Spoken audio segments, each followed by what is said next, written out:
दूसरा इतिहास और उसका 7वां अध्याय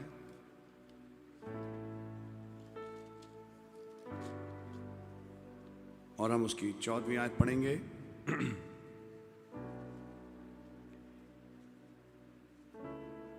If my people which are called by my name shall humble themselves and pray and seek my face and turn from their wicked ways, then will I hear from heaven and will forgive their sin and will heal their land. धन्यवाद हो इन वचनों के लिए। आए और मुझसे बात और हम सब से बात करें, अपने कलाम को हमें खोल के समझाएं। ये सच है, जिन जिन से आप प्रीति रखते हैं उन्हें आप उलाहना देते हैं, लेकिन इसलिए है कि हम करेक्ट हों और सही मार्ग पे चलने वाले हों। प्रभु यीशु मसीह के नाम से आमीन। बैठें।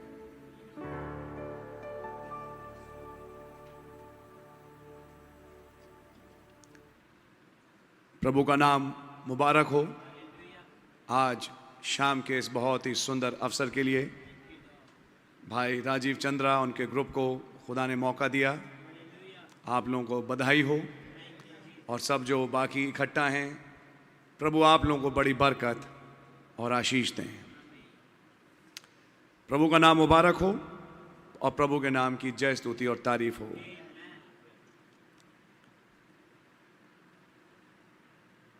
थोड़ी देर के लिए कलीसिया के बेनिफिट के लिए, ताकि हम सब लाभान्वित हों, मैं कुछ बातों को आपके सामने रखना चाहूँगा। एक तरफ मुझे डर भी लगता है, क्योंकि आज प्रभु ने कुछ बातें ऐसी समझाई कि तुझे मैंने अपने न्याय के लिए रखा है। मतलब मेरे पर न्याय मतलब अपने न्याय को इस जहान पे बर्पा करने के लिए रखा है।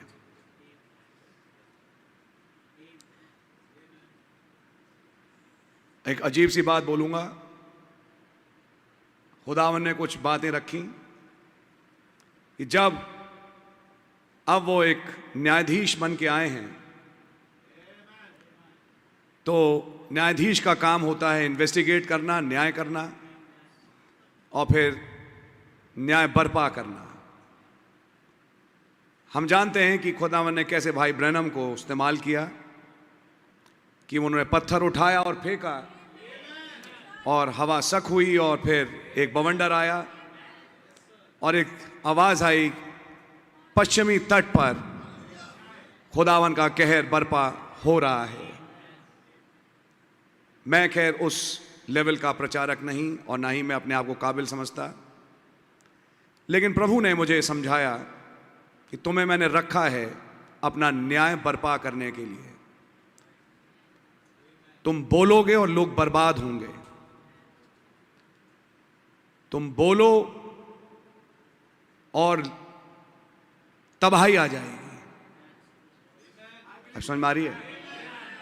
ये बातें बड़े अजीब तर्ज में, मैं बड़ी एक अजीब किस्म की बात बोल रहा हूं।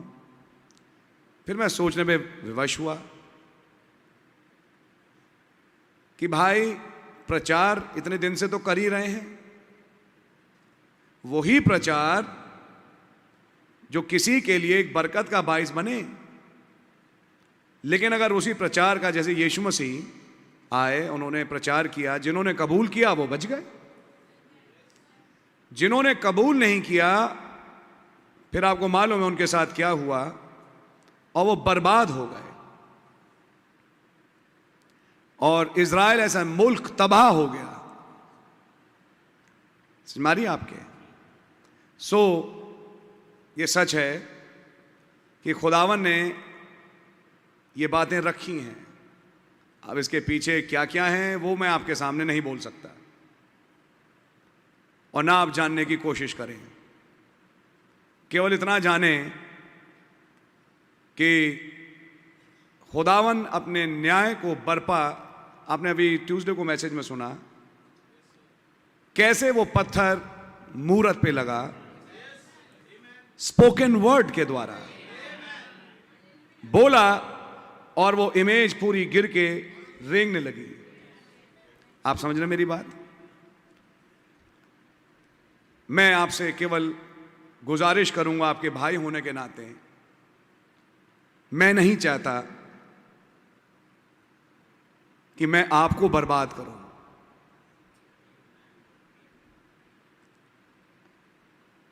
आप मेरी उल्टी तरफ ना आए।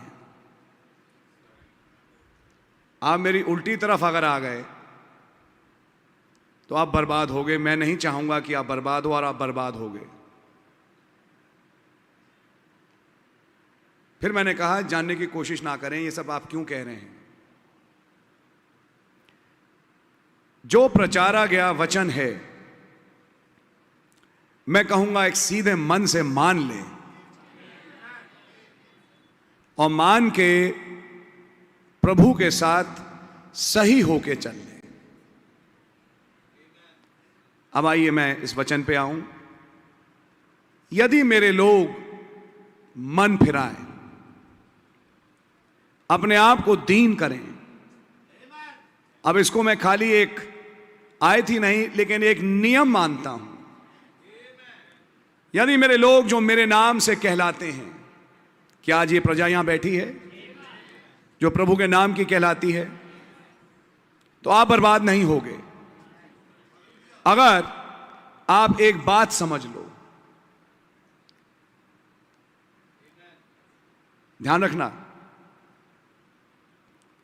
अगर मेरे लोग जो मेरे नाम से कहलाते हैं अपने आप को दीन करें और दुआ करें और मेरे मुख को खोजें, यही अंग्रेजी में लिखा जिसकी मैं हिंदी कर रहा हूं, और अपने दुष्ट रास्तों से फिरें। आपको सोचने का मौका है कि आपके जीवन में कहीं कोई दुष्ट रास्ते तो नहीं जिनमें आज भी आप चल रहे हैं। यह भी एक रेवलेशन होगा और खुदा का रहम होगा कि अगले को अपना गुनाह दिखाई दे जाए। आपकी समझ में आ रही है? गुनाह दिखना भी एक बहुत बड़ा रहम है। हम कितना खुदा का दिया समय बर्बाद करते हैं व्यर्थ के कामों में, बोलने के द्वारा, सुनने के द्वारा, कहने के द्वारा, कुछ आदतों के द्वारा।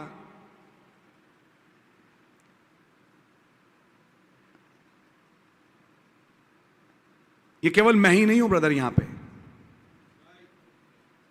एक दूत है और आप निर्गमन 23 में पढ़ चुके हैं। उसको झुंझलाना नहीं, वो तुम्हें बख्शेगा नहीं, और अगर उसके साथ चले तो तुम्हें वहां पहुंचा देगा जहां तुम सोच भी नहीं सकते।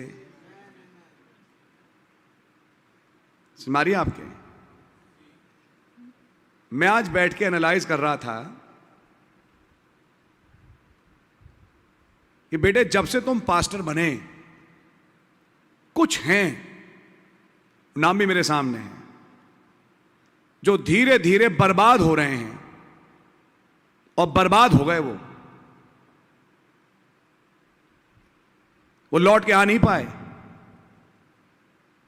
मैंने कभी नहीं चाहा, मैं तो बल्कि आप जानते हैं कि एक पास्टर होने के नाते मौका दिया कि आप लौटो, लेकिन समाव लौटना हो नहीं पाया। एंड फाइनली एक ऐसी स्थिति में पहुंच गए जिसे कहते हैं a point of no return. अब समझ में आ रही है? मैं नहीं चाहूंगा कि यहां बैठा कोई और जो श्रोतागण है कोई एक ऐसी स्थिति पे पहुंचे। आपको समझ में आ रही है? ये भी आप इसको एक फेवर की बात ही समझो कि मैं आपको पहले से बता रहा हूं। मैं ना बताऊं, मैं चुप हो जाऊं, सफर करोगे आप, परेशान हो गए आप। इसलिए मैं कह रहा हूं, ये जो प्रचारा गया मैसेज है, इसकी उल्टी तरफ मत आ जाना, बर्बाद हो जाओगे बेटे। बर्बादी शुरू में बर्बादी कह के नहीं आती। जब खुदा कभी किसी को छोड़ता है तो सबसे पहली चीज मालूम क्या होता है? उसके पास पैसा बहुत आता है। पता नहीं आप लोगों ने मैसेज पढ़ा या नहीं पढ़ा लीडरशिप का। जब रिच यंग रूलर ने उसकी बात नहीं मानी, सबसे पहली चीज यह आई कि उसके घर में सरफराजी आई। और कई लोग सरफराजी को सोच बैठते, अरे प्रेज द लॉर्ड, खुदा ने मुझे नहीं छोड़ा। एक्चुअली ये उल्टा हो रहा है। और वो सरफराजी जो आई है, अब वो कारण बनेगी दिलों को मोटा करने की, कि अपने खुदा को भूल जाओ और भूल के फाइनली बर्बाद हो जाओ। यही इज़राइल के साथ हुआ, यही रिच यंग रूलर के साथ हुआ, यही आज भी हो रहा है। 1956 में जब अमेरिका को खुदा ने छोड़ दिया, नबी ने बोला नहीं बोला, ये वो साल है जब अमेरिका या तो खुदा को कबूल करेगा या रिजेक्ट करेगा। अमेरिका ने रिजेक्ट किया। 1956 में रिजेक्शन के बाद अमेरिका का क्या हाल हुआ? सरफराजी पे सरफराजी, सुपर पावर बन चुका। आज रूस भी सुपर पावर नहीं है जैसा अमेरिका है। लेकिन ये किस लिए है? ये सरफराजी इसलिए है कि एक दिन अमेरिका को तबाह करे। लेकिन अगर मेरे लोग जो मेरे नाम से कहलाते हैं, अगर वो मन फिराएं, एक सही दिल से मन फिराना बहुत जरूरी है। मन फिराना खाली बोल के नहीं, कामों में। आइए अब इसका एक एग्जाम्पल आपके सामने पढ़ूं और उसके बाद हम दुआओं में चले जाएंगे।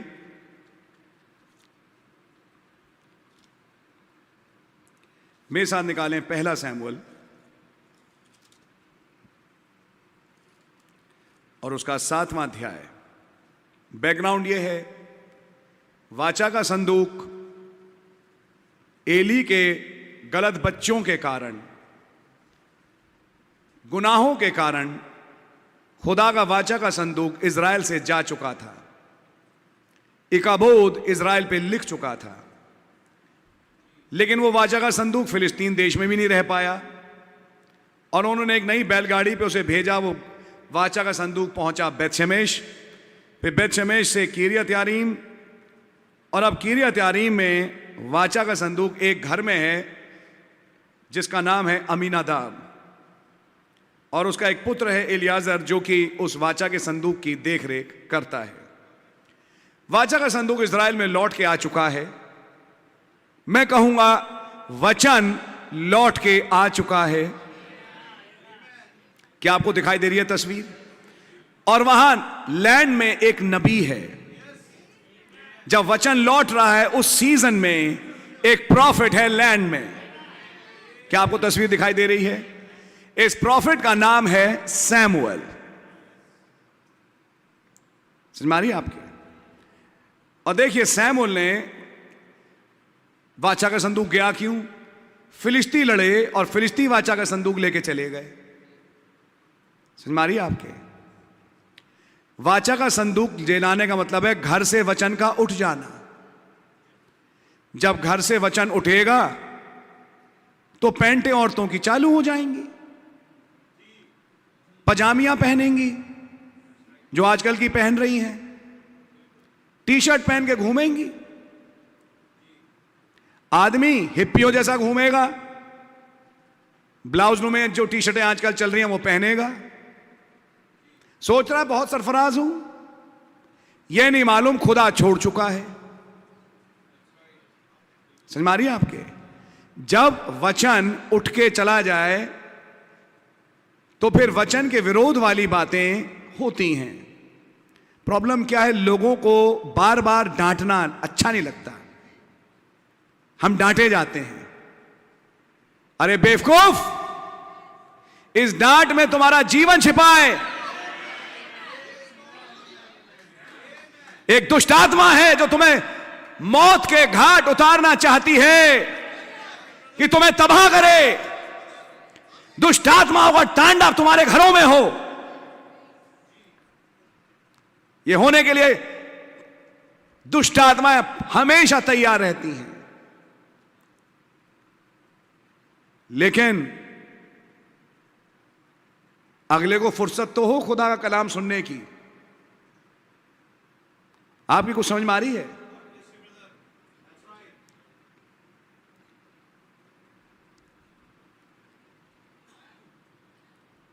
खैर छोड़िए, बहुत कुछ है बोलने को, लेकिन मैं अपने आप को लिमिट करूंगा। तीसरी आयत से मैं चाहूंगा मेरे भाई मदद करें समय बचाने के लिए, हिंदी में पढ़े। तब शमूएल ने इज़राइल के सारे घराने से कहा, हाँ, यदि तुम अपने पूर्ण मन से यहोवा की ओर फिरे हो तो पराये देवताओं और अस्तोरेत देवियों को अपने बीच में से दूर करो और यहोवा की ओर अपना मन लगाकर केवल उसी की उपासना करो, तब वो तुम्हें फलिश्तियों के हाथ से छुड़ाएगा। तब तुम्हें वो फलिश्तियों के हाथ से छुड़ाएगा। अपने घर से इन तमाम देवी देवताओं को निकालो। फैशन एक देवी है, फैशन एक देवता है। मोबाइल जरूरी भी है, लेकिन मोबाइल एक देवता बन चुका है कुछ लोगों का। आपकी समझ में आ रही है? इन तमाम देवी देवताओं की जिनकी तुम उपासना करते हो, कैसे? मैं तो नहीं करता, मैं तो भाई ब्रैनम को प्रॉफिट मानता हूं। काम ब्रदर, काम कहने से नहीं, काम। काम क्या दिखाते हैं तुम्हारे? काम ये दिखाते हैं कि तुम्हारे कामों के द्वारा किन्हीं और की उपासना होती है। मन फिर चुके। इसलिए शमूएल ने कहा, यदि तुम संपूर्ण मन से यहोवा की ओर फिरो। मैं आज जवान लड़के हैं, बेटियां हैं, लड़कियां हैं, सबसे कहूंगा, कोई एक्सक्लूडेड नहीं है। मैं कहूंगा ये रहम खुदाई दे। याद रखना, मां बाप शेर तो बच्चा सवा शेर निकलेगा। अगर आप थोड़ा सा हटे, बच्चा इतना हटने के लिए तैयार है। यह है हाल आज का। और इसलिए एक तरफ खुदावन की बरकतों को एंजॉय करते हैं आप, एक तरफ एक से बढ़कर एक मैसेज सुनते हैं आप, लेकिन दूसरी तरफ कभी ये सोचा अपने दिल में झांक के कि मैं कैसा हूं, मैं कितना सिंसियर हूं खुदा के प्रति।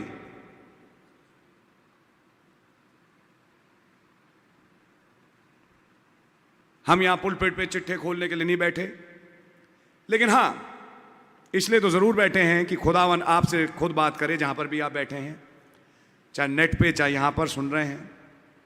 शमूएल ने कहा, यदि आप संपूर्ण हृदय से अपना मन फिराओ और अपने बीच से अश्तरोत, एक देवी थी वो, और तमाम देवी देवताओं को हटाओ। समझ में आ रही है? और संपूर्ण हृदय से केवल खुदा की उपासना करो। अगर आज इसके लिए तैयार हो, अगर आज इसके लिए अपना दिल तैयार करते हो कि मैं संपूर्ण मन से अब यहोवा के साथ चलूंगा, चलूंगी, अब अपने घर में, अपने जीवन से किसी भी पराये देवी देवता की उपासना नहीं करूंगी। देखो मैं पहले से बोल रहा हूं, मानो बहुत बढ़िया, नहीं मानो तो बर्बाद हो गए। सीधा मैं बोलना नहीं चाहता। घर के दरवाजे तक बर्बादी पहुंच चुकी है आपकी, केवल एक कदम बचा है बस। खुदा ही रहम करे कि कुछ हो नहीं, और खुदा ही बचाए। मैं आपसे ये कहूंगा, संपूर्ण हृदय से अपना मन फिराएं। मैं चाहता हूं थोड़ा सा हम पढ़ें आगे, चौथी आयत। तब इजरायलियों ने बाल देवताओं और अस्तोरेत देवियों को दूर किया और केवल यहोवा ही की उपासना करने लगे। अब उन्होंने उन देवी देवताओं को अपने घर में तोड़ा। क्या भला दिन हो आज जब हमारे घरों से ये देवी देवता तोड़ के फेंक दिए जाएं। क्या आपकी हामी है इसमें? उन्होंने ऐसा ही किया, उन्होंने अपने नबी की मानी। अब सुनिए अगली चीज, पढ़िए।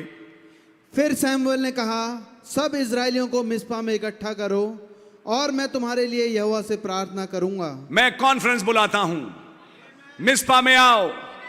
मिस्पा में हम एक मीटिंग करेंगे और मैं तुम्हारे लिए दुआ करूंगा जिन्होंने संपूर्ण हृदय से अपने आप को यहोवा की ओर फेरा है। छठी आयत। तब वे मिस्पा में इकट्ठा हुए और जल भर के यहोवा के सामने उंडेल दिया और उस दिन उपवास किया और वहां कहने लगे, हमने यहोवा के विरुद्ध पाप किया है। क्या कहा उपवास के दिन? फास्टिंग करी और फास्टिंग के करने के बाद जब मीटिंग में पहुंचे तो एक ही बात बोली, अपने आप को दीन करके, अकल लगा के नहीं, नहीं नहीं मैं ठीक हूं। अगर अपने आप को जस्टिफाई करोगे या करोगी तुम बर्बाद हो, लेकिन अगर अपने आप को दीन करो। और केवल एक बात इन्होंने बोली, लॉर्ड हमने आपके विरोध में पाप किया, हमने आपकी नहीं मानी। जो आपने किया वो भी आपके सामने ही है, कोई किसी का न्याय नहीं। आप खुद देखें, हमने यहोवा के विरोध में पाप किया है। आगे पढ़िए। और शमूएल ने मिस्पा में इजरायलियों का न्याय किया। जी। जब पलिश्तियों ने सुना कि इजरायली मिस्पा में इकट्ठे हुए हैं, जब फास्टिंग की मीटिंग चल रही थी, उसी समय पुराना दुश्मन फिलिस्तीन ने कहा इनकी मीटिंग का फायदा लें, इनको यहीं खत्म कर दें। सुन रहे हैं आप? अगली बात सुनिए। तब उनके सरदारों ने इजरायलियों पर चढ़ाई की। ये सुनकर इजरायली पलिश्तियों से भयभीत हुए। हाँ हाँ, और इजरायलियों क्योंकि ने पहले मार खा चुके थे अपने गुनाहों के कारण। आगे पढ़िए। और इजरायलियों ने शमूएल से कहा, हमारे लिए हमारे खुदा यहोवा की दुहाई देना ना छोड़, जिससे वो हमको पलिश्तियों के हाथ से बचाए। जी। तब शमूएल ने एक दूध पीता मेमना ले सर्वांग होम बलि करके यहोवा को चढ़ाया। जी। और शमूएल ने इजरायलियों के लिए यहोवा की दुहाई दी। खुदावन बिना सैक्रिफाइस के नहीं मिलता। आज आपका याजक होने के नाते मैं तो कुर्बानी लाया ही लाया हूं, लेकिन अगर हर एक कोई आए अपनी कुर्बानी के नीचे, जिसका नाम प्रभु यीशु मसीह है, उसके लहू का वास्ता देके, क्योंकि वो सारे मेमने एक मेमने की तस्वीर थी। सबसे पहले शमूएल ने कुर्बानी चढ़ाई। लोग मन फिरा चुके थे। अब देखिए क्या हुआ। और शमूएल ने इजरायलियों के लिए यहोवा की दुहाई दी और यहोवा ने उसकी सुन ली। जी। और जिस समय शमूएल होम बलि को चढ़ा रहा था, उस समय पलिश्ती इजरायलियों के संग युद्ध करने के लिए निकट आ गए। गलत टाइम चुन लिया अब फिलिस्तीनियों ने। ऐसी प्रजा जो मन फिरा ले और खुदा की ओर मुड़ ले, अब दुश्मनों पे भारी पड़ेगा खुदा। जिस दिन तुम मन फिराओ, तुम्हारी जीत उसी दिन से है। जिस दिन मेरी प्रजा मन फिरा के मेरे पीछे हो ले, बस उस दिन से तकदीर पलट गई। सब अच्छा होना शुरू हो जाएगा, मनुष्यत चली जाएगी। कुछ समझ में आ रही है आपके? ये तमाम बातें वचन की हैं, इसलिए मैं आपके सामने रख रहा हूं। और जिस समय 10वीं आयत पढ़िए भाई फिर से। और जिस समय शमूएल होम बलि को चढ़ा रहा था, उस समय पलिश्ती इजरायलियों के संग युद्ध करने के लिए निकट आ गए। जी। तब उसी दिन यहोवा ने पलिश्तियों के ऊपर बादल को बड़े कड़क के साथ गरजाकर उन्हें घबरा दिया। जी। और वे इजरायलियों से हार गए। कहीं पर भी बादल नहीं थे, जाने कहां से बादल आए और बिजलियां गिरने लगी। और बिजलियां इजरायलियों पे नहीं गिर रही, उनके ऊपर गिर रही हैं।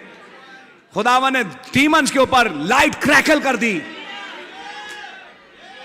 और दुष्ट आत्माओं की सेनाएं हिला दी गईं। क्या आप चाहेंगे आज ऐसा ही हो? पढ़िए आगे।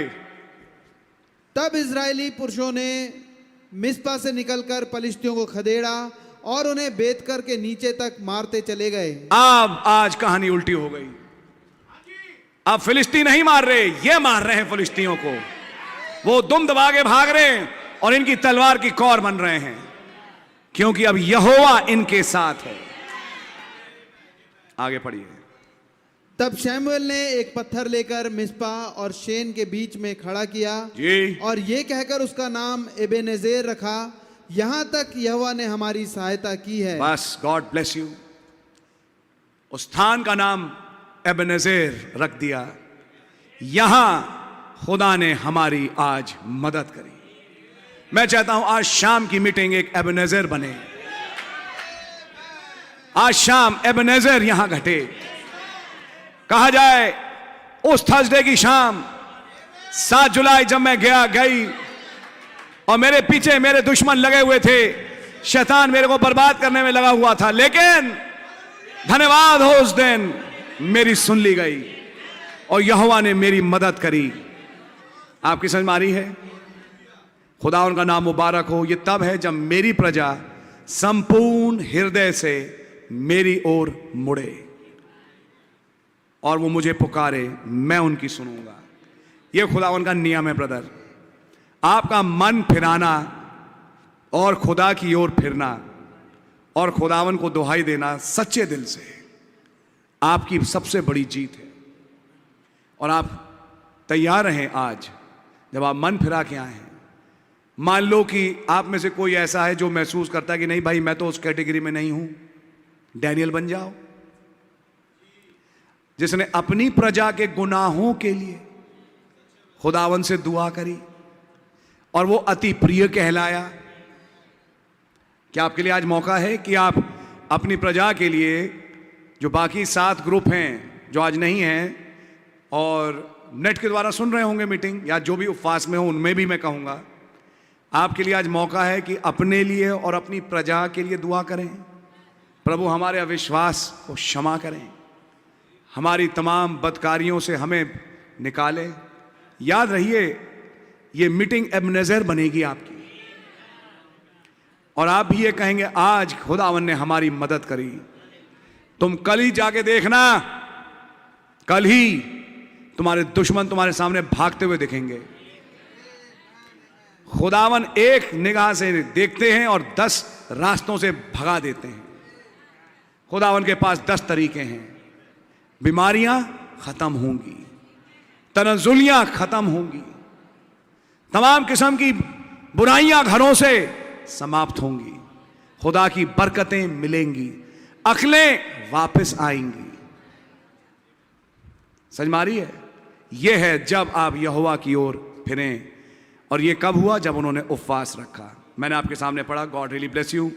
मैं आपका ज़्यादा समय नहीं ज़ाया करूँगा, ज़ाया तो हुआ ही नहीं, खैर खुदा का धन्यवाद हो। मैं आपसे केवल इतना कहूँगा, मैं नहीं चाहता आप में से कोई किसी कटोरे के नीचे आए, प्लीज़। और मैं जानता हूँ नहीं होगा जो लहू के नीचे हैं। खुदा उनका नाम मुबारक हो। मैं आपसे केवल इतना ही बोलूँगा कि आज अपने जीवनों को जांचें और वचन को फॉलो करें। ये मेरे लिए भी है। खुदा मुझे भी क्षमा करे और मेरे तमाम बदकारियों को खुदावन क्षमा करे। आप सब अपने जीवनों को जांचें। क्या करा आपने? कहाँ आपने खुदा को रिश्त दिलाई? कहाँ पे अगर आप जीवन में कुछ सूखापन देखते हैं तो कहाँ से शुरू हुआ? और उसको याद करके आज खुदावन के सामने अपने आप को होम करें, हलीम करें। खुदावन से कहें, प्रभु मैं अपनी कुर्बानी के नीचे हलीम होके मांगता हूँ, जानता हूँ मैं गलत हूँ। ये कहना ही आपका काफ़ी है, मैं गलत हूँ। स्वर्ग उतर आएगा आपको उठाने के लिए। आपकी समझ में आ रही है? सो गॉड रियली ब्लेस यू। मैं भाई विमल को बुलाऊंगा कि वो मीटिंग में आगे हमारी अगुवाई करें और फिर हम आखिरी दुआ करके फिर सभा को समाप्त भी करेंगे। God really bless you. घुटने के बल आएं, प्रार्थना की मुद्रा में रहें।